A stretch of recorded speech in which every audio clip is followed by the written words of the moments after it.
A football fan, does a trip to a football match get you worried?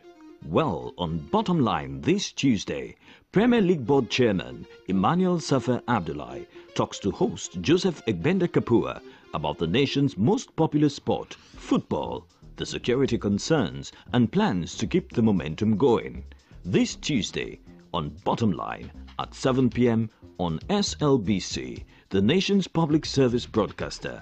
Also catch us on Facebook, SLBC Channel 31, and on YouTube and other social media platforms. Now, you can't afford to miss out on this one. Are you a football fan? Hello and welcome to Bottom Line, your Enlightenment Campaign talk show.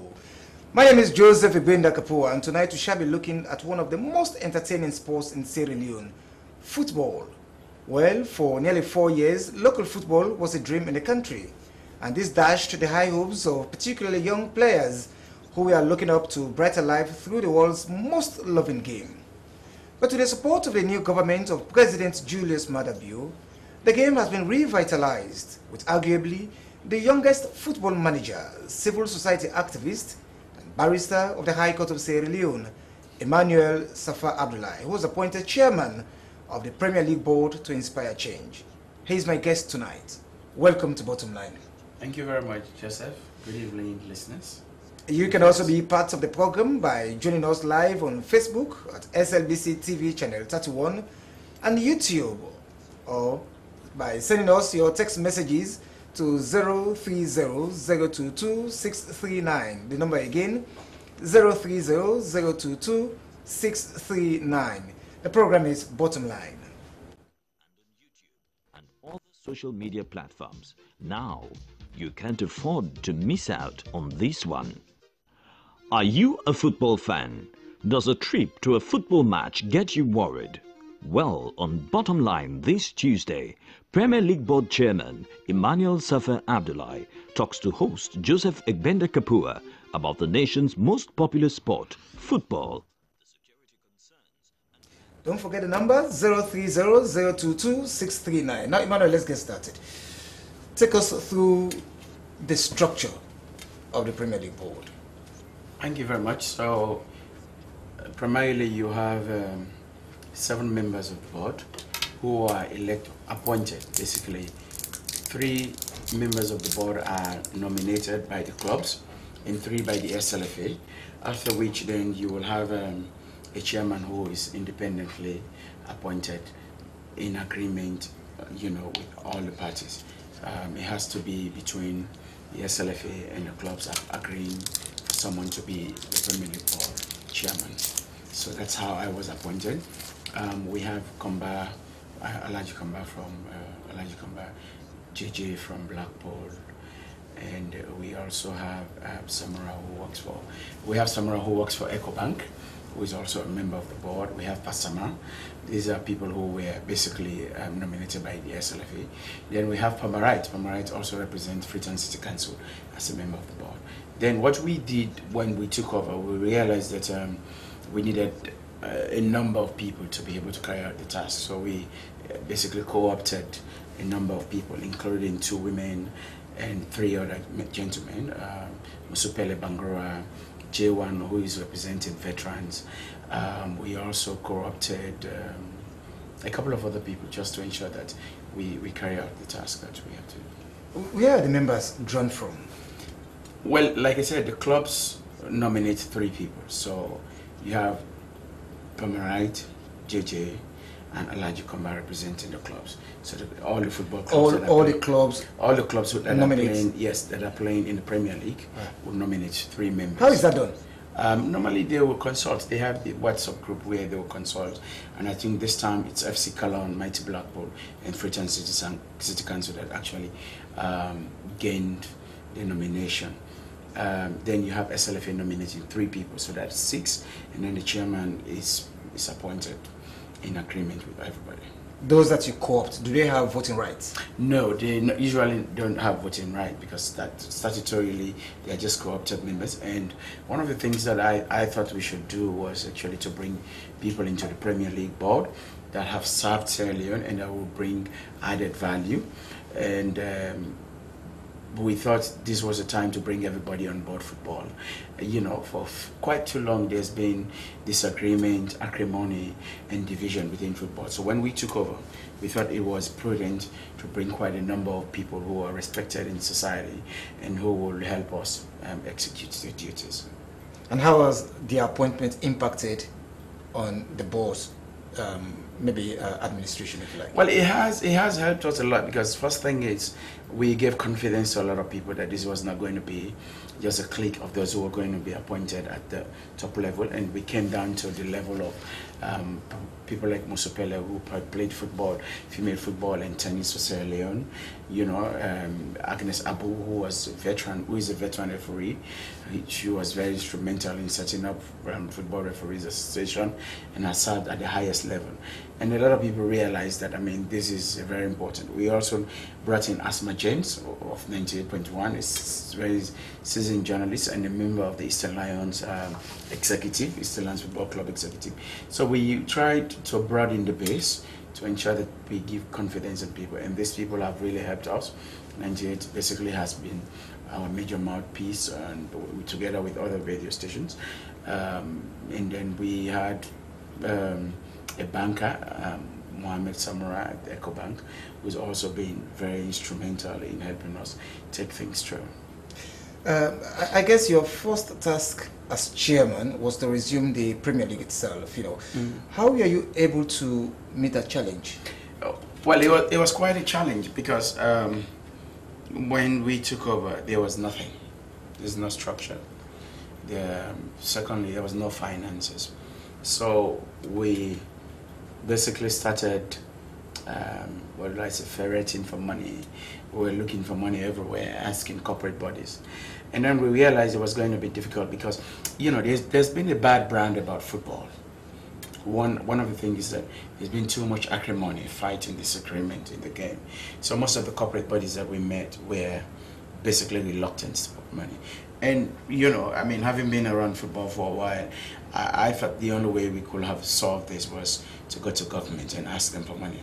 And I basically talked to a couple of people in government, and when I eventually met the president, I said, look, it's not going to be football if you don't fund this. And he said to me, we will put some money into it. How does it feel like, you know, stepping up to resume football, which has been, you know, away for nearly 4 years? Initially, I was a little bit very apprehensive, reluctant in the sense, because, you know, at that point when, and again, we need to understand this. A lot of people don't understand this. Being Premier League board chairman is not a government appointment. It's an appointment of the SLFA and the circles. So because FIFA is fighting so hard to keep football outside of politics, you know, it's always left on its own. So after elections, after monitoring elections and doing a lot of civil society work, it was time for me to take a break. I wanted to leave. I wanted to go away and study. And then people started approaching me about Premier League, and I turned it down at first go. You know, I said, you know, I don't have the time. I was going to go to school, and you know, and the, you know, the voice started getting louder, and I thought maybe it's something to give back, considering the fact that I had been 8 years in football, managing All Edwards Football Club as chairman and one of the financiers. So I thought, well, let me see if we could give this a try and bring some amount of sanity. So then it was a difficult task, but now it feels very excited that I accepted it. And equally so, we saw the euphoria, the opening ceremony of this year's Premier League. You know, hundreds, if you like, or thousands of people at the National Stadium. It was all over the place, and people were like saying, oh, maybe this is bringing football alive. You know, it comes at a time when the country is suspended by FIFA from taking part in international football and like. What does the love for football by Sierra Leoneans, what message does that send as demonstrated during the opening ceremony? Well, so here's the thing. I think what is happening in Sierra Leone football is not my making or the board's making. I think what has been manifested is the fact that Sierra Leoneans adore football. They love football. It's a game that they will continue to support, and they're turning up. They're turning out in tens of thousands. You know, we sold 40,000 tickets on the first game like 40,000 people crammed into the stadium and watched a football match and went home peacefully. What this is basically saying to FIFA is that all along you've gotten the situation wrong in Sierra Leone. People want football. They want to watch football. They want to support their football teams. Save for the fact that FIFA wanted to impose one person on the will of Sierra Leoneans. So I guess for me, I think FIFA should now understand. You know, I mean, and I'm going to hastily say this. Just a couple of weeks ago, the Super Sport African Sport Program said the Sierra Leone Premier League is the most watched local league in Africa. You know, yes. So I'm sure FIFA is watching. They realize that with or without them, the people of Sierra Leone are willing to play football. But you cannot punish a people because you favor one person to be in charge of football. You cannot punish a whole nation because you disagree on who is going to lead the football association.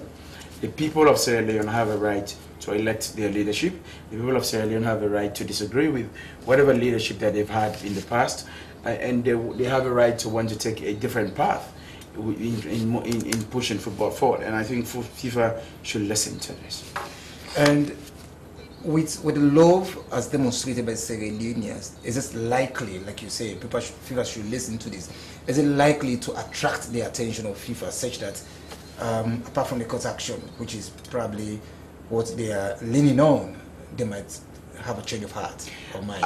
I don't think FIFA has a choice, you know, and because the issue that we're talking about is a country that has manifested, that has demonstrated that they love soccer, they want football, they want to play football. And this has only happened after, you know, the FIFA preferred presidency has been set aside.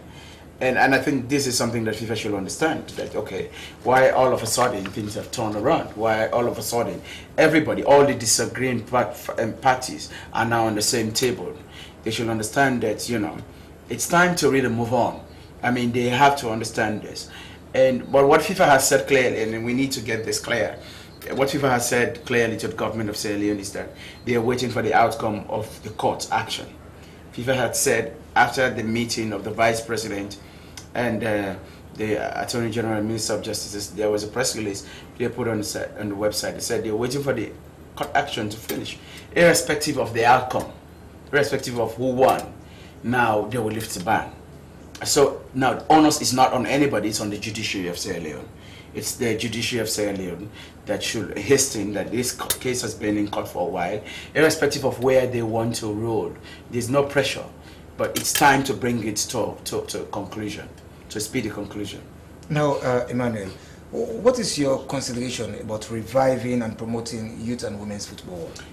I think the only way we can actually sustain the National Premier League is to promote youth football, because we have to have an academy type of system. In fact, that's the reason why when the Premier League started, one of the rules that we had was each one of these teams should have a team B, so that you don't just rely on the age players or those who are now fit to play at the Premier League level, so you can nurture the young people. I also think that women football is taking it's gaining momentum, because I'm on the WhatsApp group and I've seen a lot of organizations being done. Recently there was a conference in Bo where they went to arrange and get things going. So I think these are the things that we need to do. There's a priority aspect of things that we need to give our young people so that they have something else. The question is how? How are you doing that? Well, I mean, they're doing it. I mean, so for example, WAFA, the Western Area Football Club, is now organizing the First Division League, which is basically one level below the Premier League. And we hope that government will also listen and support them somehow, because when you do that, Western Area has 24 clubs. Now it's 30 players times 24 that you're creating employment for. Premier League has 13 clubs now, because FC Johansen did not participate in the tournament, in the ongoing competition. So it's actually 30 times 13, which is 360. Essentially, the First Division will provide more avenue for young people for employment and for growth than the Premier League. So I think government needs to pay attention to it. Both First Division and non-division leagues are about to commence. The Southern Province, the East are working on this and another working on this. So when you talk about youth league, they're actually in the process of starting. And this is something that I had said in the past in several interviews, that what you need to do is to start the Premier League, and all the other layers will just fall into place. And then I think the women's football will also commence soon, because I keep seeing some progress on You just mentioned FC Johansen not taking part. Do we know why? Well, I mean, it was very clear. FC Johansen President Aisha Johansen said FIFA did not recognize the league that we're playing, so therefore they will not participate. And also, I mean, this is something that I need to clear the air. FIFA does not need to recognize the Sierra Leone National League. In fact, the FIFA regulation is that the FIFA statute says every country must organize its national league. FIFA has nothing to do with it. So they don't recognize, or say we don't recognize a league. What they do is that, what FIFA will do is to sanction your national team from participating in international competition, because they believe that, according to the FIFA story, that because the case is in the court and the case involves the Football Association, they thought it was a political interference. Now, that's something very different. But there's no country, it's never been anywhere in the world where FIFA will say, you can't play your national league, we don't recognize your national league. In fact, the FIFA recent motto is play the game. So irrespective of political disagreement in the FA, you cannot stop the leagues from playing. So what we are doing is in consonance with the spirit and intent of FIFA. As a new PLB chairman, was it necessary to approach FC Johansen, maybe to have a change of mind on that? Yes, we did. In fact, the league was supposed to have commenced on the 10th of January, and we had to postpone because we had to extend another olive branch to them and say, look, this is about these young people. It's no longer about us, it's no longer about the disagreeing parties, it's not about our egos, because this is the issue. There's so much ego in football. It's not about the ego, it's about encouraging and allowing these young people to develop their own skills and further their careers.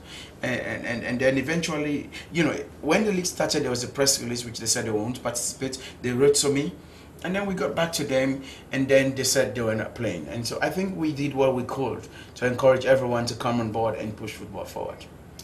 Any measures to tap talents from, secondary school, the school leagues? The school leagues have been a little bit acrimonious of late because, as usual, you know, violence has taken over there.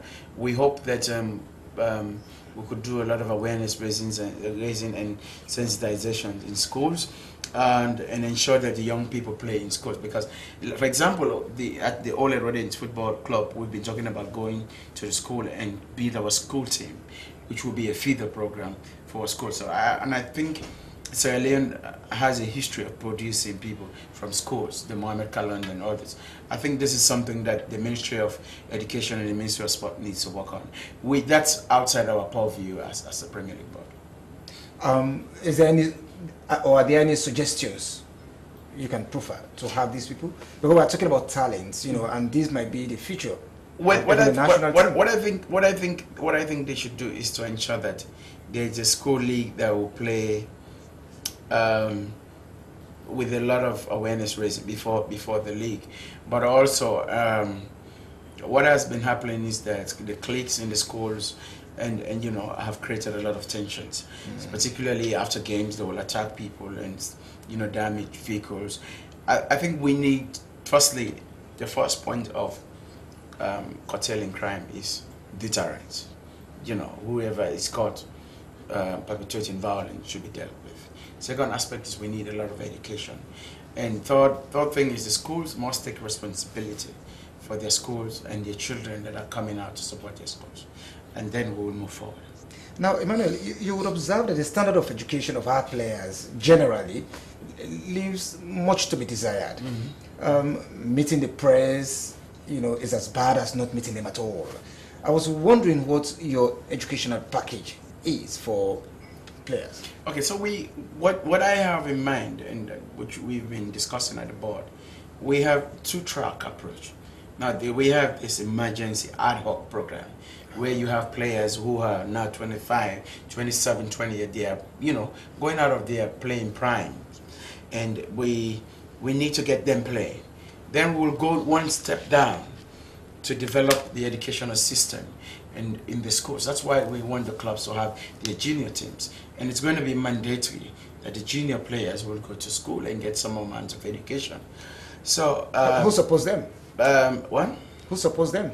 Who supports the schools? Well, the junior players. Well, I mean, schools are supposed to give scholarships to good players. This is how we grew up in Freetown. We were playing football. We got scholarships. People got scholarships because they were not paying school fees. Because were you a good player? I was always a good player. You know, I'm a good striker. I've been scoring goals all over the place. You should see that.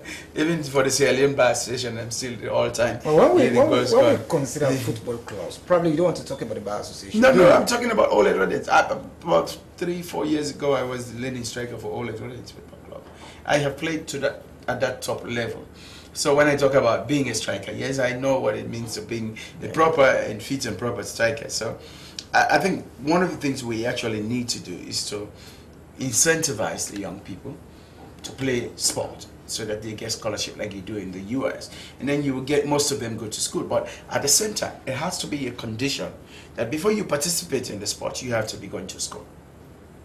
I agree. Now let's also look at this other aspect of your administration. You would also imagine that the first few games of this year's Premier League witnessed an impressive performance, both from the clubs and the fans. But we've seen several matches, ending in violence. For instance, when supporters of Port Authority, reportedly, or as reports suggest, molested a referee for allegedly making a wrong decision during the match at the National Stadium. What is responsible for this rising degeneration of sportsmanship? Okay, there are a couple of things. So firstly, there has not been several games that ended in violence. There's been a couple of basically 4 of those games. We've played 96 games, and only 4 we've had really extreme violence and problems. And I think there are 2 sides of it. One, 4 is not only. It's 4 is only out of 96. That's only, you can imagine, which means that we're very disappointed that even the 4 games, erupted into violence. But there are 2 things. One is football is a game of passion. A lot of people go to support their teams with everything, and sometimes when your passion is that high, your sense of judgment is very low, and your reactions to things is also very low, and sometimes it can be very snappy, and we've seen that happening in the Premier League. What we have done, we have enforced the rules. Now, Port Authority and their players that actually abused the referee and kicked him, they were banned for 4 games each. All those players were banned 4 games. Port Authority was fined as a club. Bow Rangers fought in Bow. Their stadium has been banned for 2 games. They will play 2 of their home matches away. They still have appealed it, I must say, and the appeals committee is having a conversation on that. Connaught also had violence in Connaught, and their stadium has been basically banned from hosting 2 of their games. Some of the players have been suspended for 4 matches. We also have issues where people have complained extremely about the officiating, the match officials. Some officials have been demoted, some of them have been suspended. So in all of this fantasy of football, you will have deviant behaviors. You will have people who will step out of the lines. You will have people who will want to take the law into their hands, and that's where we come in with the hammer. What's the approach in using that hammer? The hammer is basically to deter things. We insist that, look, no one is above the law.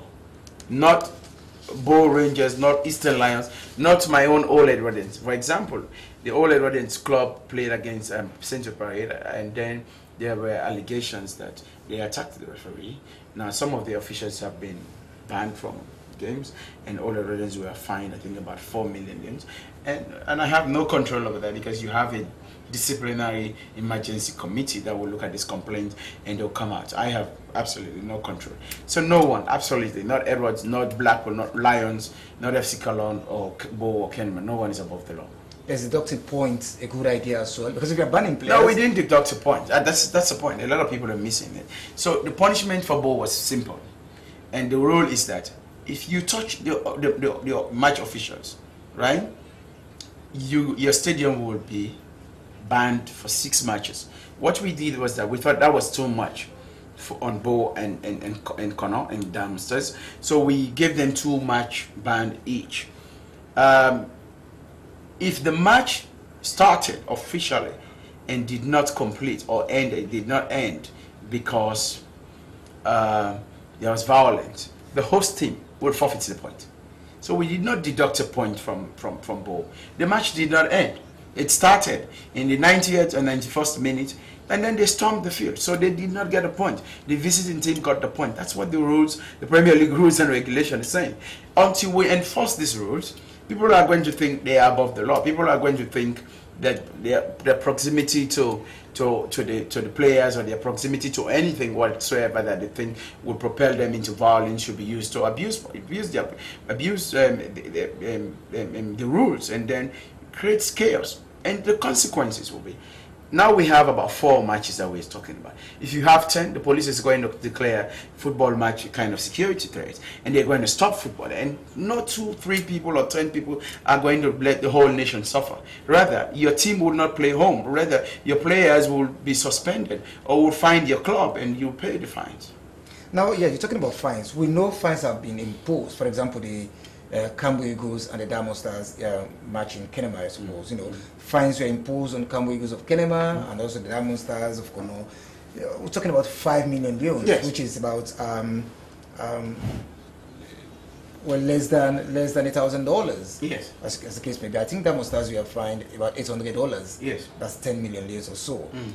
How do you measure the amount of money, you know, that should be paid by these clubs? Okay, so what we did was that the Premier League regulation has a very minimal amount, but what the Premier League regulation did was that in aggravating circumstances, now the Premier League board or the disciplinary committee can increase the fine, because we want to curtail this violence and hooliganism.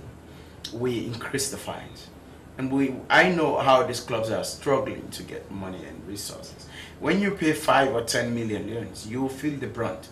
If you don't pay 5 or 10 million, the Premier League board in a few weeks is going to issue another set of checks of 50 million to each club. Who will deduct it from your subsidies? Because this is something that is supposed to deter you. Now, the clubs have a responsibility to control their fans. I'll give you an example. In 2005, Roma was playing against I think it was Fenerbahce or Galatasaray, and referee Frisk was stoned with 1 coin. You know what UEFA did? They closed the stadium of Rome, and Roma played behind empty stadium. But that 1 coin was as bad as killing the referee. Yes, exactly. So that's the point. What we have seen in the league in Bow, what we have seen in the league in Connaught, or what we saw in Kenema, was that, and what we saw at Parade Grounds, is the situation where people actually went into the field and mobbed somebody's son, trying to beat him. If you beat him and then something happens, you kill him. By the way, don't you think the fines we are talking about are too low? One supporter can pay off. A lot of people think it's too low, but these clubs, I know their financial strength. This is why, if you beat a referee, we'll close your stadium. If you don't provide adequate security, we'll fine you 5 million. Now, if the match did not end, we deduct your point. So these are different offenses. So I'm talking about the fines. One supporter can pay off 5 million euros or 10 million euros. Yeah, it could be, but some of these clubs don't really have that amount of money. It's 5 million. They're all complaining. They're struggling. We see how they're struggling to even host matches. When you run football, we've also seen pledges, you know, during the unveiling. Yes, those pledges were mere size flash shows. You should don't ask for the money. Go back into the account of these clubs. You know, a few days ago, I was asking. You know, I grew up supporting Eastern Lions, but I was asking. Now I support all the Rhodians. I was asking someone, I said, but Lance, where all this money is when I've been getting done now? And we're joking about it. You know, people will make pledges, but it's difficult to make commitment. But these clubs are struggling financially. But what has really helped them is it's the gate ticket. And we need to focus on that. If people are fighting, if there's a tendency of fear of violence, then the spectators are going to stay away from the matches. And that's the problem. Then you're going to deprive your own club of having the resources that they're supposed to get. So what we have to do is to punish the clubs and encourage spectators to go to a game. So I asked a friend again a few days ago, I said, you go watch this game. He said, another affects them not so. You know, when you have this kind of conversation, we have to discourage that kind of message. Now, also, Emmanuel, there are questions around the fines and penalties imposed on clubs. For example, take the Cambo Eagles and the Diamond Stars clash in Kenema. You know, they were fined 5 million and 10 million respectively. There is this argument that these fines were not imposed or levied on the recommendations of the Premier League board, or rather the disciplinary committee of the Premier League board. Why was that? Yes, because there are two ways. The Premier League board has the authority to impose fines there and then. Right? So at that first game that was disrupted, which was the Cambo Eagles versus Connor, there was no disciplinary committee. We were trying to constitute the disciplinary committee. Now we as a board have a right to impose fines, and which we did.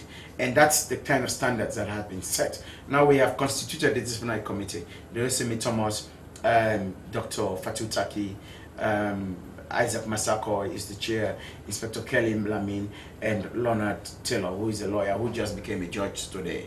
You know, these are the 5 people who are on that disciplinary committee. Now they meet and they take decisions independently, following the rules. There is also now an appeals committee. Lawyer Victor Lansana, lawyer Abdul Tijan Cole, former ACC commissioner, and then we have Mary Hector, who works for OANS, so the 3 people, and I am ex-officio in all of these committees. So because there was no committee, the Premier League board is mandated to take the decision that we took. So this is something that people need to understand. Once you take the rules and regulation, you'll find out that we have those powers to do what we did. Now, and I'm going to stay with you on that. The fact that you're saying there was no disciplinary committee at the moment. Now let's take it this way. By a letter dated, I think the 2nd or 23rd of February this year, with the subject, I think, SLFA 2019 Premier League Board Emergency Committee. You made it appear as though the disciplinary committee was newly constituted, but you actually bypassed the committee in levying the fines. No, that's what I tried to explain just now. That committee was appointed after the first fine. The first fine was Diamond Stars, Cambo Eagles.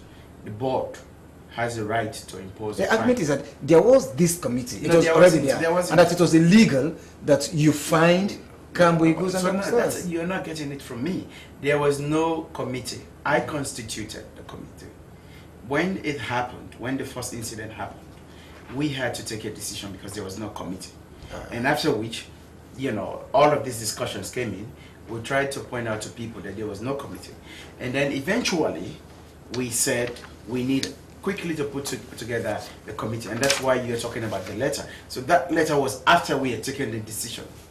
With the committee in place now, do you still reserve the authority, the power, to find clubs where you think? No, we haven't been doing it. We have delegated it now to the committee. We can't retain a delegated power. It's the role of the committee to ensure that they carry out their duties, which is spelled out in the rules. All right, continue to stay with us. Let's see what our viewers and probably listeners are saying here. Congratulations, Mr. Abdullahi, for taking Sierra Leone Premier League to another level. Secondly, as you have said, FIFA has no hand in any country's domestic league. We are really impressed and we are praying for more efforts to be done. Mr. Abdullahi, Moyamba District is not part of the Premier League. Please tell me the reasons. What is the punishment for clubs that are found guilty of match fixing? Sierra Leone Premier League is a good competition. What has the SLFA done towards the bad behavior of clubs that were involved in the act of fighting? What is Sierra Leone's position with FIFA? Some text messages, Emmanuel, I don't know if you can remember a few of them, but then if you are just joining us, the program is Bottom Line, and it's coming to you on this channel, SLBC Television. You can also join us on Facebook and also on YouTube. My guest tonight is the chairman of the Premier League Board, Emmanuel Safa Abdullahi. Like I said, in case you are just joining us, you can be part of the program by sending your text messages to the number you're seeing on the screen. We will continue to call the number again, but then you can also send us text messages on our Facebook page, SABC TV channel 31, and also YouTube, like I said, or send us SMS on 033-022-639. Now, some messages here. Moyamba district. Moyamba district. It's not just it's not just about Moyamba district. Now you have Bombali, Tonkolili, Moyamba, Kailaun. There are a couple of things. But so what the thing is that the football league is not organized on a demographic basis in the sense it is not a representation of every district. Yeah. So basically every district is supposed to develop their football team and play their Division 1 league, then they will qualify to a playoff. If you qualify, then you can now come to the Premier League and play. So so there was also, it's also important that this Moyamba person is raising the question, because a lot of people had thought, oh, why is Usum Star or no Northern team in the Premier League?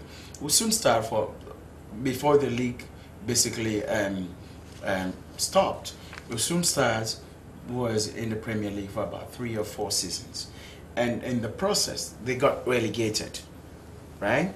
They got relegated. I think they came 14th out of 14 clubs in the league, so they got relegated, and other teams from Freetown actually qualified. So every season you have 2 teams relegated, and then 2 promoted from the nationwide Division 1. So the North will organize their Division 1, the South, the East, and the North will... How are the 2 selected? No, what you do is 2 teams qualify to the playoff, just like the English model. Okay. They come to Freetown and do the playoff, and then they do this round-robin basis, and then the first 2 teams that go to the final will qualify. So it's actually proper in pure football. There's nothing about politics or regional issues, because a lot of people who were trying to undermine this game, we're talking about, oh, it's because of the government that is in power. That's the reason why they're trying to get the Northern clubs. That's not correct at all. It is not correct at all. Northern clubs have always been in team. For example, we used to have Bombali. What is the name? Usum Stars? No, not Usum. There was another team, Baibuya Warriors. They were in the Premier League for at some point, where you have people like Seri and others who came to the national team and play for Sierra Leone. But if you got relegated, you obviously will have to go to go play the first. And somebody is asking about clubs that are found guilty of match fixing. We haven't found anyone guilty of match fixing, but when you're found guilty of match fixing, it's basically outright ban. They ban the club, they ban the officials, and you go. Basically, match fixing is not allowed. It's not tolerated. That's why we're watching the referees, we're watching the match officials. We're very, very keen on it, because if you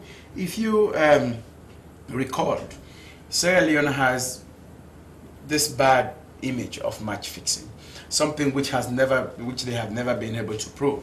There was a couple of names that were published, including match officials and football players, O'Brien and others, whose names were published by the Aisha Johansson-led executive about match fixing. 5 years after, they have done nothing to investigate it. So we're very careful. The integrity of this game is paramount to us. Now, I also understand the referees committee also slammed between 1 and 3 week suspension on about 3 referees for offences ranging from failing to issue out the right card. The committee says the 3 connived with other match officials to give undue advantage to a rival team in the game. Is this not putting the integrity of the integrity and maybe even trust of refereeing into question? It is always the case. I mean, one of the things that we have to understand, the human error aspect of the game is part of the game. We have to accept that.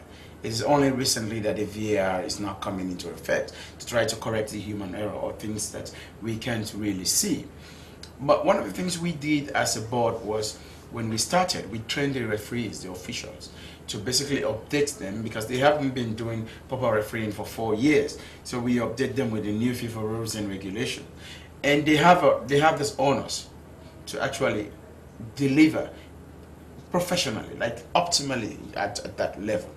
And so when they started basically misbehaving or performing below the standards, the referees committee had to come in and discipline them. In fact, those ones that you mentioned, it's not the worst. There's a particular referee that was demoted. He was demoted to the 1st division. This is how it's done. You are a top level referee when you're referee. You're officiating at the Premier League level, and you got demoted to the first division. There's a particular referee that was demoted because of his action. I think it was between the match between Bo Rangers and Eastern Tigers, in which a goal was scored that even the Bo fans were saying a goal was given by the referee in favor of Bo Rangers, and the Bo Rangers fans were saying not to goal, not to goal. So basically whatever happened, how he saw that was up to him. But the referees committee sat down and watched the plays and realized that was grossly unprofessional, and they demoted him. So we are taking all necessary actions to ensure that every component of this league meets the standards that we want. How are they promoted, the referees, from Division 1 to... The referees committee has what they call the professional referee cadre, and then you have the first division referees. So you start at the lower level, and based on your performance, and basically as the older referees getting retired, then you get promoted based on your performance. Because we also have to understand that the referees have to be medically and physically fit, because they're all the time running. You will recall that in one of the games, one of the referees really had to be substituted because of a bad knee here at the National Stadium. So it's part of the process that you have to be physically, mentally fit for you to be able to do it. How are they, recruited, if you like? The fact that they are deemed to be fit and proper persons, and at the 11th hour, these things happen to them? No, I mean, this is human beings. I mean, it's basically you have your vehicle, you go fix your vehicle, and on the way something happens, It's a human being. What the referees would do, they train. They have their physical exercise, which they do, and you have to be fit. I know, for example, that the referees committee has delisted a couple of referees who have not been going through the physical because they thought it is not proper for them. So there are standards which they should meet. Now, we understand you are also currently investigating a reported violence, in the match involving, I think, Post Authority and Blackpool. How far into the process? Post Authority Blackpool game, a decision had been taken. Because that was the match in which the players actually thought the referee had favored Blackpool, and the Port players went and kicked and slapped the referee. Those players have been banned for 4 matches each, and we all know about it. What we are looking at now is a particular violence between the last game, Eastern Lions game. I think it was Eastern Lions Arslap that ended in nil draw, and the fans actually, they did not just provoke, incited, but they perpetrated violence on their own coach and their own team. Now, any form of violence is discouraged in the Premier League, whether it's against your own player or your own officials. You cannot. Violence and football don't go together. And I'm staying on the rising threat of violence, in the ongoing Premier League. You have also vowed to maintain a strict zero tolerance to violence during matches. Please describe how you would go about doing this. Yeah, so we one of the things we're actually doing, we realized that the clubs, when we started, we had an agreement that if clubs are hosting, they provide their own security. This is the reason why we actually fined Cambo Eagles in the match against Diamond Stars, the first match in Kenema, because they did not provide adequate security. Now, we have games that we classified as high-risk games, because of the tensions and stuff. You're supposed to bring in enough security. But what the board is now doing, the board has decided that we are now going to take over security of games in the second leg. So that's one of the things that we're going to do. And then we will ensure that we enforce the laws to the latter. Given that responsibility to clubs initially, don't you think that was like a sad mistake? No, it wasn't. It's always, everywhere in the world, clubs are supposed to... We're talking about Sierra Leone, where we've not been talking about football for quite some time. No, but you are hosting at your playing field. If you're hosting a game in Kono, the board is based in Freetown. Now, you are supposed to know your LUCs and security apparatus. Before the board will leave Freetown and go to Kono and get this arranged, then it will be too much of an onus on us. So the clubs themselves thought they could arrange security. So how are you doing that? Most of the games that have played at the National Stadium have ended very peacefully. The games that are playing outside of the National Stadium are the challenge. So what we have done is to appoint coordinators. We're now appointing coordinators from these districts and regions, from this playing fields, who will work on the security together with clubs. Now, Sierra Leoneans also love football, religiously, but there is a broken system. Look at the approved school football field. People say it's maybe the best of the three if you consider Parade and also Atuga Fields. What are you doing to address to fix that broken system? I think that's correct. The approved school is better off than Parade and Atuga Field. Basically, what we wanted to do when we met on the first day, a lot of people thought we were going to play all of the games, particularly Freetown games at nationals. I said no, we have to take the games to the communities. You understand? If we don't take the games to the communities, we can't excite the interest and the passion which we have. Now, what we have exposed is basically for government to realize that these are playing fields that we need to improve. Now, I'm jokingly talking to some senior government officials saying, look, next year you need to give us 20 billion so we can fix this playing field. Connaught Field has been fixed, Bow has been fixed, Kelma is being fixed. Now, Freetown, where you have the bunch of the teams, you need to fix this playing field, and it won't cost you really much more than that. I mean, what you need is to try to have artificial top and then perimeter fence around this field, and I'm sure clearly you will be able to play on those fields. But essentially, my argument, which a lot of people at that point did not see, was that these players were playing on these pitches, right? This is where they were playing all these inter-areas games where they was really playing very well and stuff. So I thought for this season, we could bite the bullet and play, and then expose some of these structures, and then see what we will do for the next season. Do we have to wait until actually players get injured or some of them die? You have seen the pitches. Players will always get injured.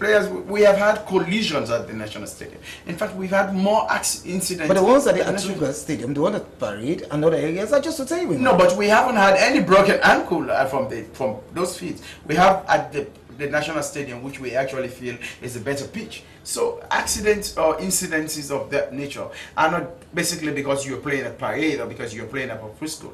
Now, what as a nation we've come to realize is that we have nice playing pitches around the country that we need to develop. Otherwise, we would have been talking in abstract, in theory. Oh, there is a pro school. Why aren't we playing at a pro school? Every time the clubs play at a pro school, the entire East will move to a pro school. When you play at the National Stadium, people who are in Wellington or Waterloo cannot come to the National Stadium. So this is what we're trying to develop. We're trying to ensure that people go to the games around their communities. There are suggestions that you can actually use the National Stadium and probably even the field at King Tom, if only to provide opportunity to fix the other areas. The King Tom field. You're talking about this sanity. Have you actually, watched these players after the match and their standard, their state? We have. And do you really think that represents, the Premier League board, the kind of reputation that you There are two problems about that. If we wanted all of these games to play at the National Stadium, we won't finish till August. And there's the rain. So we have to spread some of these games. That's one. The second thing is that I have watched players play around the world, and after the game, they've gone out of, they are very dirty because of the way they played. It doesn't represent the status that we're talking about. We have to make do with what we have at this first leg. Now, this is I'm just talking to SLFA yesterday. So this is basically a warm-up for the league that will start in October or November of this year. We basically galvanizing everything, and I'm sure government is listening, and government has seen the huge economic and political potential that football has. It's for them to invest in it. I mean, President Bill has said on many times that for him it's about developing human capital. What we are doing in football is developing human capital. Some of these players, some of these boys are going to be exceptional footballers. Our national team, by the time FIFA lifts our band, our national team is going to be one of the best in Africa, I can tell you. Because these boys are playing every 3 days. They're playing, which means you have the stamina, you have the ability, you are properly trained, and you can play for your national team. Emmanuel, talk to me about other facilities. The dressing rooms, ventilation, very appalling. What is the board doing? Dressing room where? Parade?